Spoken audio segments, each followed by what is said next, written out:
the betting, the not so much anymore, is more down to my own fault. I need to get studying again to get the edge back. But yeah, it's a great product.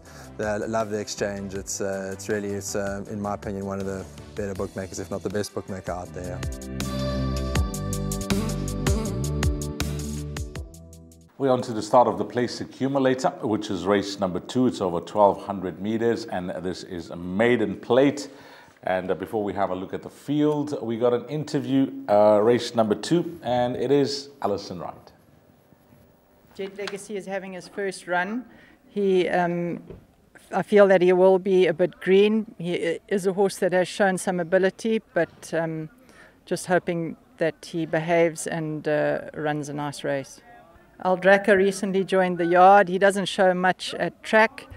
Not a bad first run, and hoping he can run into the money. Yeah, I think both the Alison Wright's runners, Jet Legacy, hoping that he runs well. The fact that they engaged Keegan DeMello, one for trifectas and quartets, and then Aldraco, I think another horse will definitely improve from their debut run for trifectas and quartets. So 5 and 8, definitely trifecta quartet horses here. Place accumulator, I think many players will be looking at 2 horses. Number 1, Radicchio, and number 2, Superfast. I'll just give you the betting, the horses that are in single figures. Number 1, 22 to 10. Number 2 is at 17 to 10. The first time, and number 5 is at 7 to 2. And number 9, Paris Rain, is an 8 to 1 shot. This is at the time of recording. Well, Radicchio got pullers runners at 2 runs down the straight at Hollywoodbets Scottsville. They both have been good runs, especially the improvement shown at his second start. Much improved run. But what I have a concern about is the strength of that form line and how it's going to work out. Because there's been 6 runners in total from that form line, no winners. The best to come out of there was Benny in the area running second. The fact that Lazy Guy, the winner of that race, took 26 runs to win the maiden, that's a slight concern for me on the strength of the form line. But the fact is, the horse has drawn 1 going around the turn at Hollywoodbets Greyville for the first time, and the way God's brought him along, I think he'll have followers and must be respected. Number 1, Radicchio. But the horse that I like here is number 2, Superfast, and he's worth spending some time on, because after his debut run, he's come well at his last, his second start. He ran second.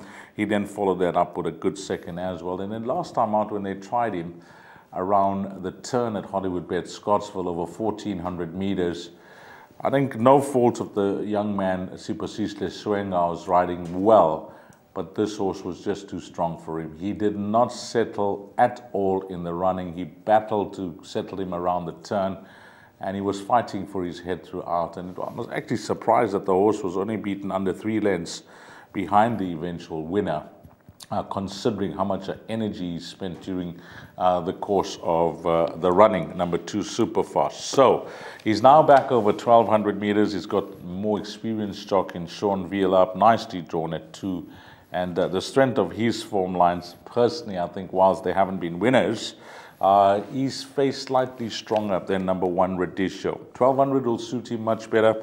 Hollywoodbets Greyville around the turn. He's been there once, and that was at his second start, where he ran a good race behind Music Is Life. So 1 and 2, I can't split them, but as I mentioned, Lazy Guy taking 26 runs, whereas Superfast, if he settles in the running with jockey Sean Veal, I think could be the right one of the 2. But for place accumulator purposes, I think both horses are worth including. Numbers 1 and 2, if I had to tip them, I'll tip 2 to beat 1 here. Race number 2, and expecting a form result.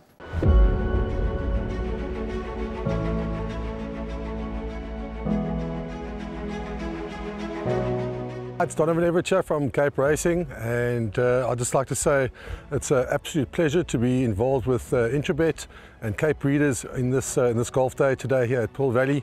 It's fantastic for the industry to see all the relevant stakeholders coming down and having a good time and networking, and it's exactly what the industry needs right now in terms of moving forward and recreating some positivity to take us forward into the next year.